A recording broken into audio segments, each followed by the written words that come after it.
बिलाशुबा इसमें कोई शक नहीं कि पाकिस्तान का फतेह-2 गाइडेड रॉकेट सिस्टम दुनिया का बेहतरीन एक शॉर्ट रेंज डिटरेंस है अगेंस्ट जो टैंक हैं, जो तोपखाना है या एंटी एयर डिफेंस सिस्टम है, जो बॉर्डर के करीब दुश्मन की मिलिट्रीज इंस्टॉलेशंस हैं या इंफ्रास्ट्रक्चर्स हैं, उसके ख़िलाफ़। लेकिन आज का जो हमारा वीडियो टॉपिक है, वीडियो प्रोजेक्ट है, वो ये है कि क्या पाकिस्तान फतेह-2 गाइडेड रॉकेट सिस्टम को कन्वर्ट कर सकता है एक smart anti air defence system mechanism के अंदर, या फिर एक बेहतरीन जो इंटरसेप्टर्स है जो कि हिट कर सके, जो न्यूट्रलाइज कर सके, इंगेज कर सके दुश्मन के क्रूज़ मिसाइल को, बैलिस्टिक मिसाइल को, एयरक्राफ्ट्स को और ड्रोन्स को। जी बिल्कुल, पाकिस्तान जो साइंटिस्ट हैं, जो इंजीनियर्स हैं, पाकिस्तान के जो टेक्नोलॉजिस्ट हैं, वो बआसानी इसको मॉडिफाइड कर सकते हैं, अपग्रेड कर सकते हैं और इसको कन्वर्ट कर सकते हैं एक बेहतरीन इंटरसेप्टर्स और एंटी एयर डिफेंस सिस्टम के अंदर। लेकिन नाज़रीन, पता नहीं पाकिस्तान के जो टेक्नोलॉजिस्ट हैं, पाकिस्तान के जो इंजीनियर हैं, साइंटिस्ट हैं, उनको पाकिस्तान के फतेह-2 के अंदर एक बेहतरीन इंटरसेप्टर्स या एंटी एयर डिफेंस सिस्टम का प्रोजेक्टाइल नज़र आता है या नहीं आता। लेकिन as per my observation, my assessment, my analysis, my research work, Pakistan का जो फतेह-2 गाइडेड रॉकेट सिस्टम है, इसको हम कन्वर्ट कर सकते हैं टेक्नोलॉजिकली और टेक्निकली और scientifically into anti air defence system mechanism या इंटरसेप्टर्स के अंदर। लेकिन पाकिस्तान को इसकी जो गाइडेंस सिस्टम है और ट्रैकिंग मैकेनिज़्म है, इसको अपग्रेड करना पड़ेगा और रियल टाइम ट्रैकिंग और गाइडेंस प्रोवाइड करने के लिए इसके अंदर जो मॉडिफिकेशन करनी पड़ेगी और इसके जो गाइडेंस सिस्टम है, ट्रैकिंग सिस्टम है, उनको चेंज करना पड़ेगा ताकि जो हाई स्पीड मनोवरबिलिटी के साथ जो एरियल टारगेट्स हैं जो मूव करते हैं एयर स्पेस के अंदर, जिनमें एयरक्राफ्ट हो सकते हैं, मिसाइल हो सकते हैं, क्रूज़ मिसाइल हो सकते हैं और ड्रोन्स हो सकते हैं, उनकी जो अर्ली डिटेक्शन की जाए और उसके ऊपर जो फाइट कंट्रोल रडार है वो लॉक ऑन की जो कैपेबिलिटी है उसको यूटिलाइज कर सके और प्रोजेक्टाइल को लॉन्च कर सके। लेकिन पाकिस्तान का जो करंट फतेह-2 गाइडेड रॉकेट सिस्टम है, इसका जो गाइडेंस सिस्टम है, ट्रैकिंग सिस्टम है, वो डिज़ाइन किया गया है स्लो मूविंग ग्राउंड टारगेट्स को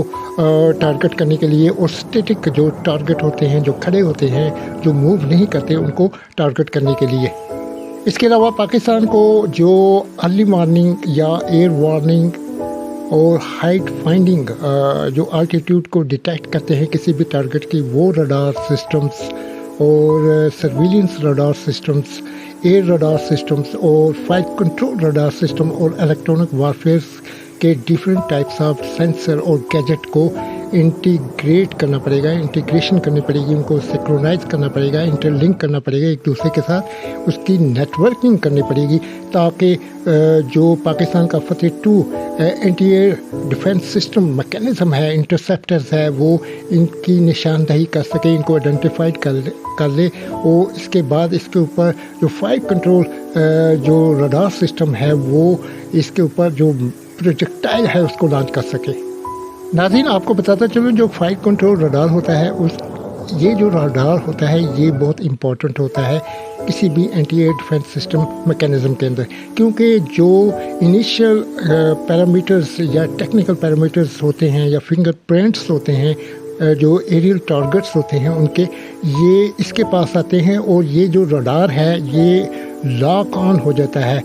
किसके ऊपर, टारगेट्स के ऊपर, और ये लॉक ऑन की जो कैपेबिलिटी है उसको इग्नेट करता है और ये तमाम डेटाबेस, जो लॉक ऑन का जो डेटाबेस होता है, जो इसको प्राइमरी इंफॉर्मेशंस मिल रही होती हैं, ये तमाम की तमाम शेयर करता है। मिसाइल जो इंटरसेप्टर्स होता है, प्रोजेक्टाइल होता है, उसके जो गाइडेंस सिस्टम होता है उसको दे रहा होता है, जिसमें एक्टिव रडार होमिंग या फिर इंफ्रारेड होमिंग या फिर जो इलेक्ट्रो ऑप्टिकल होमिंग सीकर्स होते हैं उनके ऊपर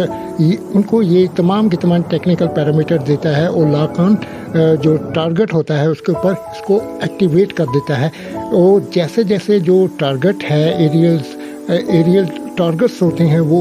उसमें मिसाइल हो सकता है, बैलिस्टिक मिसाइल हो सकता है और एयरक्राफ्ट हो सकते हैं और ड्रोन हो सकते हैं। वो जैसे जैसे मूव करते हैं एयर के अंदर वैसे वैसे ही ये जो प्रोजेक्टाइल है ये अपनी जो पोजीशन है उसको चेंज करता है, अपनी डायरेक्शन, अपनी ट्रेजेक्टरीज, अपनी जो